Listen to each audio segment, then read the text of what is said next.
खुरुमजरी इलिट टीवीना अखनना पुथोकचबा वॉइस ऑफ द पीपल गी तारीख सुबह सरुकता खोइना ngasi हौखिबा मेगी तांग अहुमदगी खंगौदना थोखिबा थौदोकता लांजेनरक्तुना मफम कयादा लेडिबा रिलीफ कैम्प सिंगदा ngasi अखोइना अहानबदा थुंगजबदा याई स्कूलदा लेडिबा रिलीफ कैम्प असिदा मतौ करमना लाखिबा करमना लेली हाइबदो मयाम पुना मुक मिलेंग तामिनरसि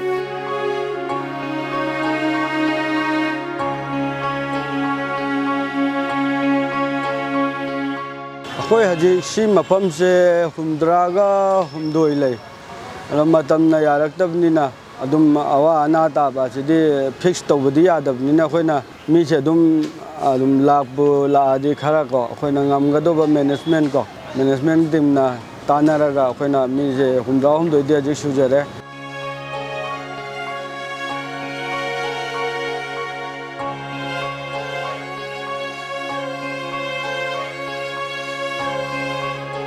मैं अवाटपा अनाबा एकपा कईमता मोइदा अखोइना मिस एनी टाइम मोइना हाइबमा हिंग नुंथिन खाइदे अदुम मोइ लाइबसिंगदा अखोइ अंगम्बा सेवा को लेहनदना चाहनदना अदगी वॉलंटियर गुम्बा लेपिरगा खोपिरगा अखोइना ngamnaba अदुम सेवासे अखोइगे पाली खाइदोकनरगा लेकाइसिना अदुमाइना अदुम नुंतिगे अदुम अखोइसिदा अदुम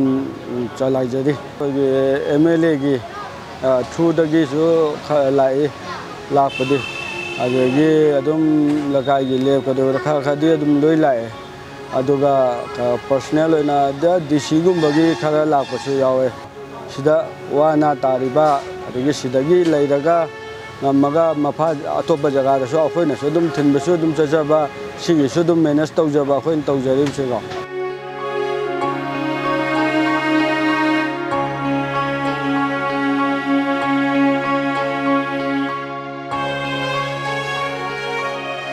Release मोने लाको मतमदा फौसखाई फौसर लामे अदा इंग चिंगना हनगरकांदा करिनो हाजे मथोंग मरम खंगदना मसागी अमुक हायदरागा तुचांपुरमदा हायदरागा अखोइना लैजरी बंगला हारिबजे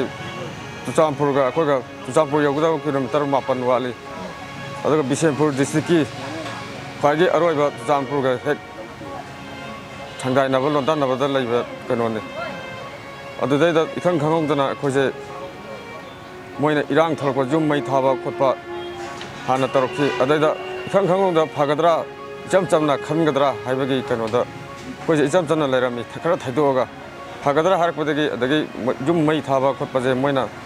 हौरे अदगी अहल लमनजिंग चिननाव मफम मरंग अमबु खंगदना गसाइ कांगखों चाइनाग्रे अदो हाइबा मफम जिदा चिननाव बुदा पुन्ना लैत्रि लोइ खाइदोकनागा को चेनाबदे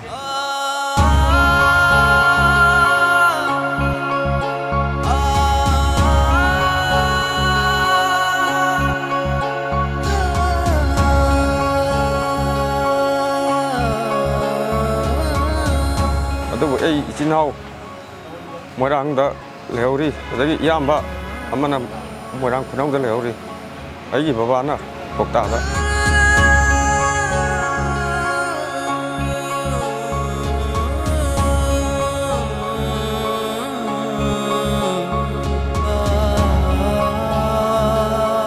अइना सिंगातगी थोलकु मतमदा इमुंग मनुंग अबो मफा मरांग खंगद्रे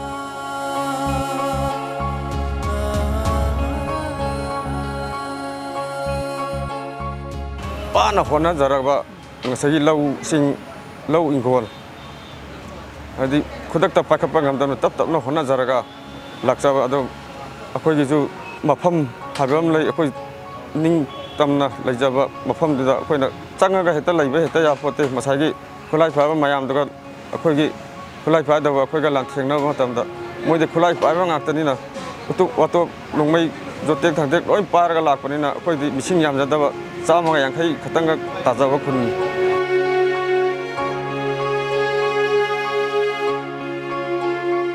जगह से कोन सोनरक्तबनिना अखोइना एक्सटेंड तौथोएबा ब्रजलाल स्कूल दा मुखा अना स्कूल दा एक्सटेंड दो तौराबनिना मी से लेकपसे असोम दसु लेकते यादब असोम दसु लेकते यादबनिना खर खर खाइदोगा अखोइना अनिया लेक्चरी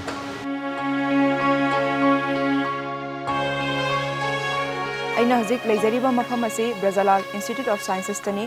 ꯌꯥꯏ ꯁ꯭ꯀꯨꯜ ꯔꯤꯂꯤꯐ ꯀꯦꯝꯞꯀꯤ ꯁ꯭ꯌꯥꯃꯥ ꯁꯈꯤꯗ ꯂꯩꯔꯤꯕ ꯃꯤꯑꯣꯏꯁꯤꯡ ꯑꯁꯤ ꯆꯜꯂꯛꯇꯕꯗꯒꯤ ꯕ꯭ꯔꯖꯥꯂꯥꯜ ꯏꯟꯁꯇꯤꯇ꯭ꯌꯨꯠ ꯑꯣꯐ ꯁꯥꯏꯟꯁ ꯑꯁꯤꯗ ꯑꯃꯨꯛ ꯂꯩꯅꯅꯕ ꯃꯐꯝ ꯁꯤꯟꯖꯔꯦ ꯃꯐꯝ ꯑꯁꯤꯗ ꯂꯩꯔꯤꯕ ꯃꯤꯑꯣꯏꯁꯤꯡ ꯑꯁꯤꯅ ꯃꯇꯧ ꯀꯔꯝꯅ ꯃꯐꯝ ꯑꯁꯤꯗ ꯂꯥꯛꯈꯤꯕꯅꯣ ꯃꯁꯥꯗ ꯊꯦꯡꯅꯔꯛꯈꯤꯕꯗꯣ ꯀꯔꯤ ꯀꯔꯤ ꯊꯦꯡꯅꯔꯛꯈꯤ ꯍꯥꯏꯕꯗꯣ ꯃꯌꯥꯝ ꯄꯨꯟꯅ ꯑꯃꯨꯛ ꯃꯤꯠꯌꯦꯡ ꯇꯥꯃꯤꯟꯅꯔꯁꯤ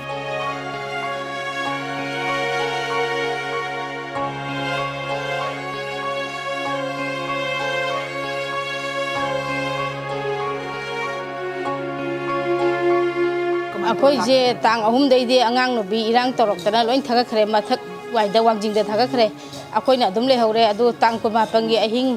ꯅꯣꯡꯉꯥꯜꯂꯝꯗꯥꯏꯒꯤ ꯄꯨꯡ ꯇꯨꯝꯗ꯭ꯔꯦ ꯅꯨꯃꯤꯠꯇꯣ ꯑꯩꯈꯣꯏꯅ ꯅꯨꯡꯗꯥꯡꯒꯤ ꯄꯨꯡ 10 ꯑꯗꯨꯋꯥꯏꯗꯒꯤ ꯑꯗꯨꯝ ꯃꯤꯠ ꯁꯤꯡꯉ ꯂꯩꯔꯦ ꯍꯧꯔꯛꯄꯁꯤꯅ ꯄꯨꯡ 2 ꯑꯗꯨꯋꯥꯏꯗ ꯌꯨꯝ ꯃꯩ ꯊꯥꯕ ꯍꯧꯔꯛꯑꯒ ꯅꯣꯡꯃꯩ ꯀꯥꯞꯄꯛꯄꯗꯒꯤ ꯑꯩꯈꯣꯏꯁꯦ ꯃꯃꯥꯡꯂꯣꯝꯗꯩꯁꯨ ꯀꯥꯞꯁꯜꯂꯛꯑꯦ ꯃꯅꯤꯡꯂꯣꯝꯗꯩꯁꯨ ꯀꯥꯞꯁꯜꯂꯛꯄꯗꯨꯗ ꯑꯩꯈꯣꯏꯁꯦ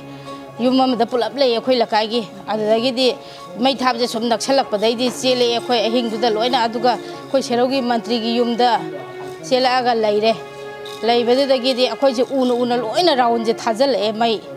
ꯊꯥꯖꯤꯜꯂꯛꯄꯗꯩꯗꯤ ꯄꯨꯂꯤꯁꯅ ꯅꯨꯡꯗꯥꯡꯗ ꯀꯩꯅꯣꯅ ꯂꯧꯊꯣꯛꯄ ꯂꯥꯛꯑꯦ ꯑꯍꯤꯡ ꯅꯨꯃꯤꯠꯇꯨꯒꯤ ꯑꯍꯤꯡꯗꯨꯗ ꯁꯤꯐꯥꯏꯅ ꯂꯧꯊꯣꯛꯄ ꯂꯥꯛꯑꯦ ꯑꯩꯈꯣꯏꯒꯤ ꯃꯟꯇ꯭ꯔꯤꯅ ꯍꯥꯏꯔꯒ ꯂꯧꯊꯣꯛꯄ ꯂꯥꯛꯍꯜꯂꯦ ꯑꯩꯈꯣꯏ ꯅꯨꯃꯤꯠꯇꯨꯗꯗꯤ ꯅꯪꯍꯧꯗ꯭ꯔꯦ ꯅꯣꯡꯉꯥꯟꯕꯩ ꯃꯊꯪꯒꯤ ꯑꯌꯨꯛꯇ ꯊꯣꯛꯂꯛꯑꯦ ꯑꯩꯈꯣꯏꯒꯤꯅ ꯑꯍꯤꯡꯗꯨꯗꯒꯤ ꯄꯨꯡ 2 ꯑꯗꯨꯗꯒꯤ ꯆꯥꯛꯂꯛꯑꯦ ꯑꯩꯈꯣꯏ ꯂꯩꯀꯥꯏ ꯃꯈꯜ ꯂꯩꯀꯥꯏꯁꯤꯅ ꯊꯣꯛꯂꯛꯑꯒ ꯃꯟꯇ꯭ꯔꯤꯒꯤ ꯌꯨꯝꯗ ꯂꯩꯕꯗꯒꯤ ꯑꯗꯨꯋꯥꯏꯒꯤ ꯑꯅꯛꯄ ꯔꯥꯎꯟꯗꯣ ꯑꯗꯨꯝ ꯊꯣꯡꯕꯣꯡ ꯀꯔꯤ ꯀꯔꯥ ꯂꯣꯏꯅ ꯆꯥꯛꯂꯛꯑꯦ ꯎꯅ ꯑꯩꯈꯣꯏ ꯃꯅꯨꯡꯗ ꯂꯩꯔꯦ ꯒꯦꯠ ꯃꯅꯨꯡꯗ ꯄꯣꯠ ꯆꯩ ꯑꯃꯐꯥꯎ ꯄꯨꯊꯣꯛꯅꯍꯧꯗꯦ ꯅꯨꯡꯗꯥꯡꯗꯨꯗ ꯑꯗꯨꯝ ꯑꯩꯈꯣꯏꯒꯤ ꯌꯨꯝ ꯑꯃꯗ ꯑꯩꯈꯣꯏꯅ ꯄꯨꯂꯞ ꯂꯩꯔꯤꯉꯩꯗ ꯑꯩꯈꯣꯏꯒꯤ ꯌꯨꯝꯗꯣ ꯆꯥꯛꯑꯦ ꯑꯗꯨ ꯇꯧꯔꯦ ꯃꯈꯥꯔꯣꯝꯒꯤ ꯌꯨꯝ ꯆꯥꯛꯅꯔꯛꯑꯦꯅ ꯍꯥꯏꯕꯗꯤ ꯑꯩꯈꯣꯏ ꯑꯗꯨꯝ ꯆꯦꯜꯂꯛꯄꯅꯤ ꯃꯟꯇ꯭ꯔꯤꯒꯤ ꯌꯨꯝꯂꯣꯝꯗꯩ ꯑꯗꯣ ꯀꯛꯆꯤꯡꯒꯤ ꯂꯤꯂꯤ ꯀꯦꯝꯞꯗ ꯂꯩꯔꯛꯑꯦ ꯒ꯭ꯔꯦꯁ ꯀꯣꯔꯇꯦꯖ ꯑꯅ ꯑꯃ ꯁꯣꯝꯗ ꯑꯗꯨꯗ ꯂꯩꯔꯛꯑꯒ ꯑꯃꯨꯛ ꯁꯤꯗ ꯑꯃꯨꯛ ꯑꯗꯨꯗꯗꯤ ꯁ꯭ꯀꯨꯜ ꯀꯥꯗꯣꯔꯦ ꯊꯣꯛꯑꯣꯅ ꯍꯥꯏꯕꯗꯤ ꯃꯣꯏ ꯃꯐꯝ ꯁꯤꯟꯒꯦ ꯍꯥꯏꯕꯗꯒꯤ ꯑꯩꯈꯣꯏꯅ ꯃꯐꯝ ꯁꯤꯟꯕꯗꯣ ꯅꯪꯗꯕꯒꯤ ꯏꯀꯥꯏꯗꯅ ꯃꯣꯏꯅ ꯁꯨꯝ ꯉꯥꯡꯅꯔꯛꯄꯗꯨꯗ ꯑꯗꯩꯗꯤ ꯁꯣꯝꯗ ꯊꯣꯛꯂꯛꯑꯦ ꯁꯃꯥ ꯁꯈꯤꯗꯒꯤ ꯏꯆꯦ ꯑꯃ ꯑꯩꯈꯣই ꯁꯦꯔꯧꯒꯤ ꯏꯆꯦ ꯀꯣꯀꯤꯂꯥꯅ ꯏꯆꯦ ꯑꯃ ꯂꯩ ꯑꯗꯨꯗꯒꯤ ꯍꯪꯉꯒ ꯃꯥꯅ ꯁꯤꯁꯦ ꯑꯃꯨꯛ ꯁꯤꯟꯕꯤꯔꯛꯄꯅꯦ ꯆꯥꯕ ꯊꯛꯄꯗꯤ ꯑꯗꯨꯝ ꯅꯨꯡꯉꯥꯏ ꯑꯗꯣ ꯌꯨꯝ ꯍꯦꯛꯇ ꯅꯤꯡꯁꯤꯡꯉꯛꯏ ꯅꯨꯡꯉꯥꯏꯕꯗꯤ ꯅꯨꯡꯉꯥꯏ ꯐꯖꯅ ꯇꯧꯕꯤꯌꯦ ꯑꯗꯨꯝ ꯁꯔꯀꯥꯔꯅ ꯍꯧꯖꯤꯛꯐꯥꯎꯁꯤ ꯀꯩꯁꯨ ꯍꯥꯏꯗꯕꯁꯦ ꯑꯩꯈꯣꯏ ꯅꯨꯡꯉꯥꯏꯇꯦ ꯁꯤꯗꯤ ꯑꯩꯈꯣꯏ ꯍꯧꯖꯤꯛ ꯁꯤꯗ ꯀꯌꯥꯝ ꯀꯨꯏꯅ ꯂꯩꯅꯤ ꯑꯩꯈꯣꯏꯒꯤ ꯌꯨꯝ ꯀꯩ ꯁꯤꯟꯕꯤꯗ꯭ꯔꯒꯗꯤ ꯑꯇꯣꯞꯄ ꯃꯇꯝꯗ ꯑꯩꯈꯣꯏ ꯍꯟꯖꯤꯟꯗ꯭ꯔꯒꯗꯤ ꯁꯨꯃꯥꯏꯅ ꯁꯨꯝ ꯂꯩꯕꯗꯤ ꯌꯥꯔꯣꯏ ꯑꯗꯨꯅ ꯑꯊꯨꯕ ꯃꯇꯝꯗ ꯁꯔꯀꯥꯔꯅ ꯃꯤꯠꯌꯦꯡ ꯆꯪꯕꯤꯌꯨ ꯍꯥꯏꯖꯅꯤꯡꯉꯤ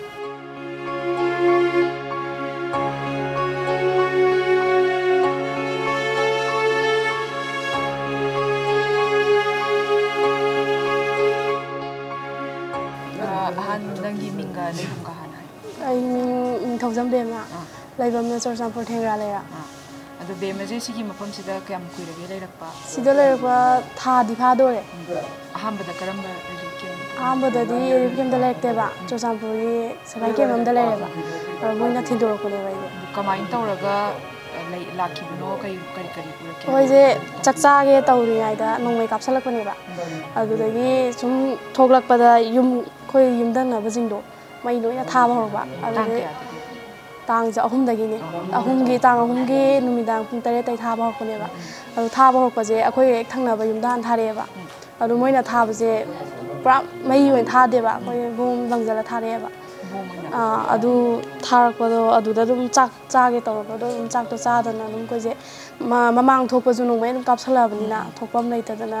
ꯂꯦꯇꯤꯟ ꯂꯣꯝꯗ ꯆꯠꯂꯒ ꯀꯨꯝꯊꯔꯒ ꯑꯗꯨꯝ ꯆꯦꯜꯂꯦꯕ ꯑꯩꯈꯣꯏꯁꯦ ꯑꯗꯨꯗꯒꯤ ꯑꯩꯈꯣꯏꯒꯤ ꯂꯩꯀꯥꯏꯗꯒꯤ ꯈ꯭ꯋꯥꯏꯗꯒꯤ ꯀ꯭ꯂꯕꯀꯤ ꯁꯦꯀ꯭ꯔꯦꯇ꯭ꯔꯤ ꯍꯥꯏꯇꯥꯔꯦ ꯃꯥꯒꯤ ꯌꯨꯝꯁꯦ ꯌꯥꯝꯅ ꯆꯥꯎꯋꯦꯕ ꯑꯗꯣ ꯃꯣꯏ ꯃꯩꯇꯩꯅꯦ ꯃꯥꯒꯤ ꯌꯨꯝꯗ ꯆꯦꯟꯖꯜꯂꯒ ꯑꯩꯈꯣꯏꯅ ꯂꯣꯏꯅ ꯂꯣꯠꯂꯦꯕ ꯑꯩꯈꯣꯏ ꯂꯩꯀꯥꯏ ꯄꯨꯂꯞꯁꯦ ꯑꯗꯨꯗꯒꯤ ꯁꯨꯃꯥꯏꯅ ꯁꯨꯝ ꯂꯩꯕꯗꯤ ꯌꯥꯔꯣꯏꯅ ꯇꯧꯔꯤꯉꯩꯁꯤꯗ ꯇꯥꯡ 4ꯒꯤ ꯑꯌꯨꯛꯀꯤ ꯄꯨꯡ 6 ꯑꯗꯨꯋꯥꯏꯗꯒꯤ ꯑꯩꯈꯣꯏꯁꯦ ꯆꯦꯟꯊꯣꯛꯅꯕ ꯇꯧꯋꯦꯕ ꯗꯨꯀꯥꯟꯗ ꯀꯨꯀꯤ ꯂꯥꯂꯧꯕꯁꯤꯡꯁꯤꯅ ꯑꯃꯨꯛ ꯇꯨꯡꯂꯣꯝꯗꯒꯤ ꯑꯃꯨꯛ ꯑꯦꯇꯦꯛ ꯇꯧꯔꯛꯄꯅꯦꯕ ꯑꯗꯨꯗꯒꯤ ꯑꯩꯈꯣꯏꯁꯦ ꯎꯄꯥꯏ ꯂꯩꯇ꯭ꯔꯦ ꯆꯦꯟꯕ ꯉꯝꯃꯔꯣꯏꯅ ꯁꯦꯕꯥꯏ ꯀꯦꯝꯞꯇ ꯆꯦꯟꯁꯤꯟꯕꯅꯤ ꯁꯦꯕꯥꯏ ꯀꯦꯝꯞ ꯍꯥꯏꯁꯦ ꯌꯥꯝ ꯂꯥꯞꯅꯩꯌꯦꯕ ꯃꯣꯏꯒꯤ ꯀꯦꯝꯞꯁꯤꯒ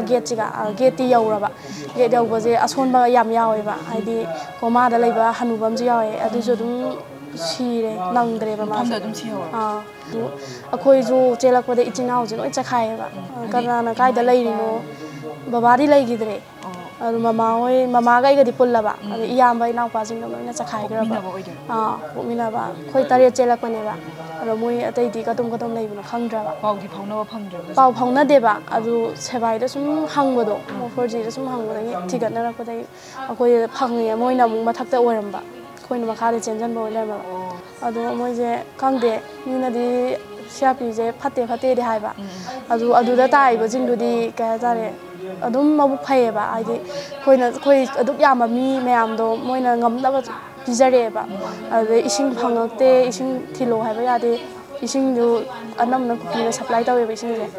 ꯑꯗꯨꯗꯒꯤ ꯍꯥꯏꯗꯤ ꯑꯗꯨꯅ ꯂꯩꯔꯤꯕ ꯃꯤꯁꯤꯡꯗꯨꯗ ꯀꯨꯀꯤꯅ ꯁꯄ꯭ꯂꯥꯏ ꯇꯧꯕꯤꯌꯦꯕ ꯍꯣꯏ ꯇꯧꯕꯤꯌꯦꯕ ꯑꯗꯨ ꯇꯧꯕꯤꯕꯗꯣ ꯑꯩꯈꯣꯏꯗꯣ ꯏꯁꯤꯡ ꯋꯥꯔꯦ ꯊꯤꯟꯕꯤꯔꯛꯑꯣ ꯑꯩꯁꯨ ꯀꯨꯀꯤꯅ ꯌꯥꯗ꯭ꯔꯕ ꯐꯣꯟ ꯇꯧꯕꯁꯨ ꯄꯥꯏꯕꯤꯗ꯭ꯔꯕ ꯑꯗꯨꯗꯒꯤ ꯁꯦꯕꯥꯏꯅ ꯇꯧꯔꯒ ꯃꯣꯏ ꯇꯦꯡꯀꯤꯗ ꯍꯣꯟꯕ ꯆꯠꯂꯦꯕ ꯑꯗꯨꯗ ꯄꯣꯏꯖꯟ ꯍꯥꯞꯄꯤꯔꯝꯃꯕ ꯏꯁꯤꯡꯗꯨꯗꯁꯨ ꯑꯗꯨ ꯀꯃꯥꯏꯅ ꯈꯪꯉꯛꯑꯦ ꯍꯥꯏꯕꯗꯤ ꯑꯗꯨ ꯄꯣꯏꯖꯟ ꯍꯥꯞꯄꯦ ꯈꯪꯕꯁꯦ ꯈꯣꯠꯂꯦ ꯃꯣꯏꯁꯦ ꯍꯥꯟꯅ ꯄꯥꯎ ꯇꯥ ꯃꯥꯜꯂꯦꯕ ꯃꯣꯏ ꯄꯥꯎ ꯂꯧꯅ ꯃꯥꯜꯂꯦꯕ ꯑꯥꯔꯃꯤꯈꯩꯅ ꯑꯗꯨ ꯃꯣꯏ ꯇꯦꯁ ꯀꯩꯀꯩ ꯇꯧꯕꯗ ꯃꯣꯏ ꯄꯣꯏꯖꯟ ꯍꯥꯞꯄꯝꯃꯦ ꯈꯣꯠꯂꯦ ꯏꯁꯤꯡ ꯑꯃꯨꯛ ꯃꯣꯏ ꯍꯩꯗꯣꯛꯑꯒ ꯌꯥꯝ ꯋꯥꯅꯦꯂꯦ ꯑꯗꯨꯗꯒꯤ ꯄꯣꯠ ꯂꯩꯕ ꯍꯥꯏꯔꯦ ꯃꯣꯏꯗ ꯇꯞꯄꯁꯨ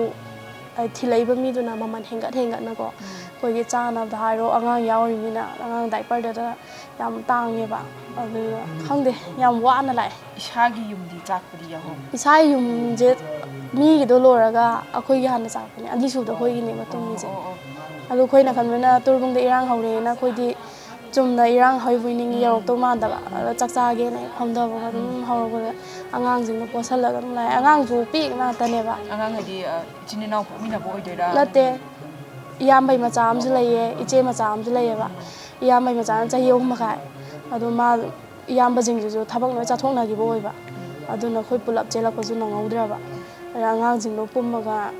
ꯈꯪꯗꯦ ꯌꯥꯝ ꯋꯥꯅ ꯂꯥꯛꯑꯦ ꯂꯝꯕꯤꯗꯁꯨ ꯆꯠ ꯌꯥꯗ꯭ꯔꯕꯅꯤꯅ ꯂꯩꯔꯛꯇ ꯐꯥꯎ ꯂꯥꯛꯑꯦꯅ ꯇꯔꯥꯅ ꯌꯥꯟꯕꯋꯣ ꯀꯩꯅꯣ ꯌꯥꯝ ꯁꯣꯛꯅ ꯂꯥꯛꯑꯦꯕ ꯑꯍꯥꯟꯕ ꯌꯧꯔꯛꯄꯗꯗꯤ ꯃꯣꯏꯔꯥꯡ ꯀꯣꯂꯦꯖꯇ ꯌꯧꯔꯛꯑꯦ ꯑꯗꯨꯀꯥꯟꯗ ꯃꯣꯏꯅ ꯀꯩ ꯍꯥꯏꯇꯥꯔꯦ ꯏꯁꯥ ꯀꯟꯈꯠꯅꯕꯀꯣ ꯑꯋꯥꯔꯦꯁꯀꯨꯝꯕ ꯄꯤꯊꯛꯇꯅ ꯈꯣꯠꯇꯅ ꯇꯧꯔꯀꯥꯟꯗ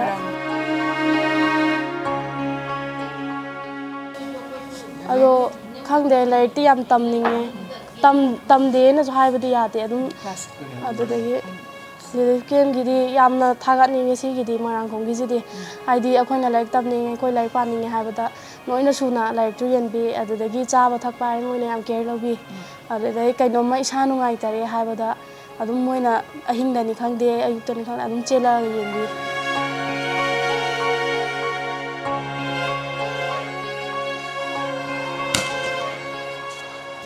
ꯊꯣꯡ ꯂꯣꯟꯒꯦ ꯍꯥꯏꯅ ꯊꯣꯛꯎꯗ RF ꯀꯟꯅ ꯀꯥꯞꯁꯤꯜꯂꯛꯄꯗ ꯑꯩꯗꯣ ꯃꯤꯍꯨꯟ ꯄꯥꯈꯠꯈꯤꯗꯅ ꯑꯗꯨꯝ ꯆꯦꯟꯁꯤꯜꯂꯛꯑꯦ ꯑꯗꯨꯗꯒꯤ ꯏꯁꯥꯒꯤ ꯑꯅꯥꯕ ꯑꯃ ꯂꯩꯖꯕꯅꯤꯅ ꯈꯪꯗे ꯍꯦꯛ ꯇꯥꯕꯒ ꯑꯗꯨꯝ ꯍꯥꯟꯅꯕꯨꯗꯤ ꯌꯥꯝ ꯀꯟꯅꯗꯤ ꯇꯧꯔꯝꯗꯦ ꯑꯗꯨ ꯍꯧꯖꯤꯛꯇꯤ ꯁ꯭ꯇꯦꯌꯔ ꯀꯥꯕꯐꯥꯎ ꯁꯣꯔꯁꯦ ꯍꯣꯟꯕ ꯋꯥꯔꯦ ꯍꯤꯗꯥꯛ ꯆꯥꯗ꯭ꯔꯗꯤ ꯁꯣꯔꯁꯦ ꯇꯠꯂꯤ ꯑꯗꯨꯝ ꯇꯧꯔꯦ ꯉꯔꯥꯡꯁꯨ ꯈꯨꯗꯛꯇ ꯁꯣꯔꯁꯦ ꯑꯗꯨꯝ ꯇꯠꯂꯦꯕ ꯁꯤ ꯑꯅꯥꯕ ꯌꯦꯡꯕ ꯈꯣꯠꯄꯗ ꯔꯤꯂꯤꯐ ꯀꯦꯝꯞꯒꯤ ꯃꯤꯈꯩꯅ ꯂꯣꯏ ꯇꯧꯕꯤ ꯔꯤꯂꯤꯐ ꯀꯦꯝꯞꯒꯤ ꯃꯤꯅ ꯂꯣꯏ ꯇꯧꯕꯤ ꯑꯗꯨꯗꯩ ꯍꯣꯁꯄꯤꯇꯥꯜ ꯄꯨꯈꯠꯂꯦ ꯂꯥꯏꯌꯦꯡꯕꯤꯔꯦ ꯑꯗꯨꯗꯩ ꯇꯦꯁ ꯇꯧꯕ ꯈꯣꯠꯄ ꯃꯣꯏꯅ ꯂꯣꯏꯅ ꯇꯧꯕꯤ ꯑꯗꯣ ꯑꯩꯗꯤ ꯌꯥꯝ ꯊꯥꯒꯠꯂꯦ ꯃꯣꯏꯔꯥꯡꯈꯣꯝꯒꯤ ꯔꯤꯂꯤꯐ ꯀꯦꯝꯞꯒꯤ ꯃꯤꯁꯤꯡꯁꯦ ꯍꯧꯖꯤꯛꯀꯤ ꯃꯇꯥꯡꯁꯤꯗ ꯂꯩꯉꯥꯛꯇꯗꯤ ꯀꯔꯤ ꯍꯥꯏꯅꯤꯡꯉꯤ ꯂꯩꯉꯥꯛꯇꯗꯤ ꯃꯤꯠ ꯇꯥꯡꯉꯕꯒꯨꯝꯕꯅꯦ ꯑꯩꯈꯣꯏꯅ ꯍꯥꯏꯕꯁꯨ ꯇꯥꯕꯤꯗꯦ ꯑꯗꯨꯗꯒꯤ ꯑꯩꯅ ꯍꯥꯏꯌꯦꯅ ꯋꯥꯔꯧꯕꯗꯤ ꯈꯪꯗꯦꯀꯣ ꯑꯗꯣ ꯄꯥꯕꯨꯡ ꯕꯤꯔꯦꯟꯁꯦ ꯈꯪꯗꯦ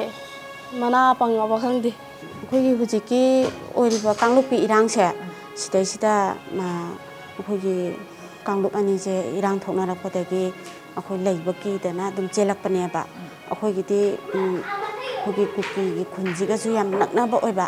ꯑꯗꯨꯒ ꯑꯩꯈꯣꯏꯒꯤꯗꯨꯅ ꯌꯨꯝꯗꯨꯁꯨ ꯃꯇꯣꯜ ꯑꯣꯏꯌꯦꯕ ꯌꯨꯝ ꯃꯇꯣꯜ ꯑꯣꯏꯕꯗꯨꯒ ꯑꯗꯨꯒ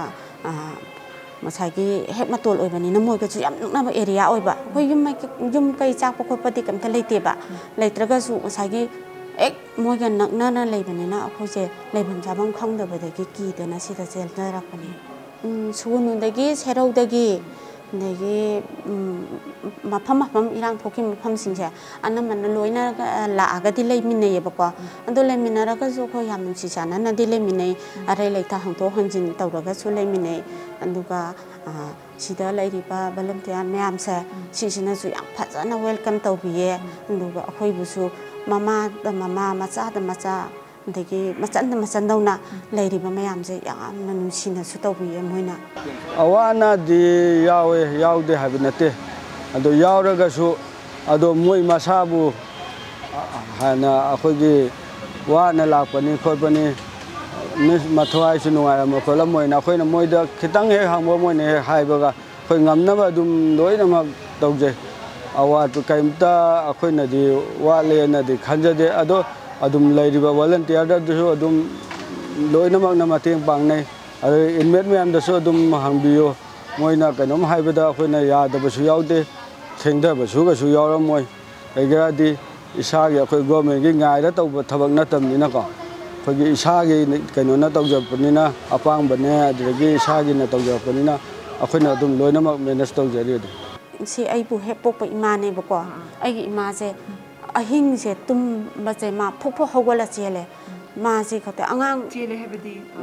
chum hogot chum lebise po he hogala chen gi ba adumain taw bunduna ana ba yek pa yarok pa ahal ka kai taw besida ti yamna wa ba mo kuire akhoina tumak tri se tha ani mukti suramani ko he irang hobadagi yum da su anamana tumak tre ko sida mo li kem da la e ima se hona bata tumam jaban su khang khang dre khoi se yamna ti ware adu moini yeng bidabati nate ko sida leiri ba angang sing sina moigi volunteer myam sina doctor tharai dege ma tawin tigi doctor check la e ko yeng ba bidi yeng bi adu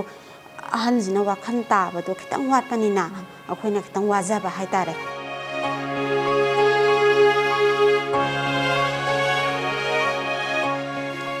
Manipur government amadi India government da akhoi hanage adumaina ko santi leina phajana hingba tangdu le tana leibado akhoi pame amtangdi akhoi pawung birel haitare ko mana amtang yana na ba simbiraga akhoi je hanage phibamda amtang hanjan biu haiba wafam je thamjak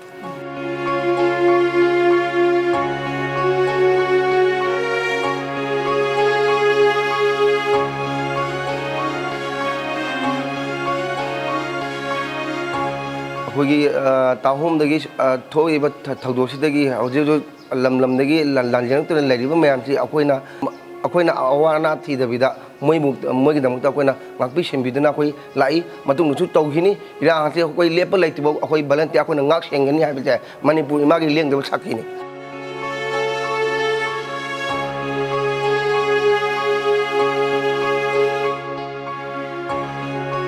moigi ana ek kai guma yaw ko matam da khoi volunteer mayam tana jarga khoi kadai kari pusi kadai kari moi bu kadai pukalaga layeng sige ha bu khoi mayam tana ko khana ga khoi moi puna ba khoi kanna hona jari sarkar gi makai da gi khoi help to ha ba gi khoi ngasi bo da haija di khoi are ba khoi lejari ba khoi da pudok jarga khoi smana mateng to jarga mayang dong to kana relief kem ki dong to kana hona jar pane khoi gi volunteer gi oina di khoi gi haibedi ya school area 14/17 gi khoi ya school gi area na khoi makai khoi lekai khaidok na ga YBO WFC Siko USDO amasung RIO khoi club manga sina punjal laga khoi moi awana tar me so kana ngak sen na khoi changjan jaba khongjan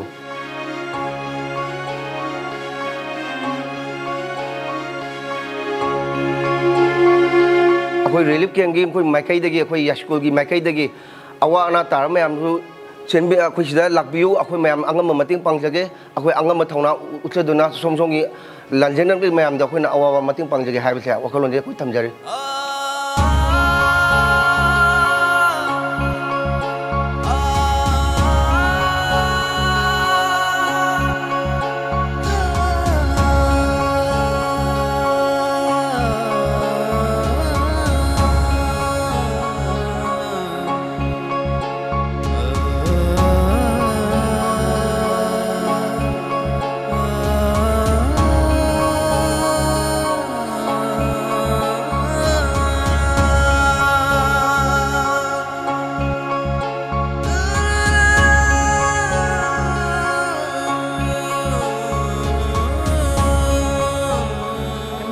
aduri chacharogi tapiro ngai jare aduri akhoi kem ta tum lehau ya ngasigi oinadi voice of the people taruk suba saruk matang ase loisinjare mathangi episode ta mu kanana kari hairi matau karam na makhoi relief camp ta leira I haibodo mayam puna mu mideng ta minerasi ngasigi oinadi kaina na bayathang nijari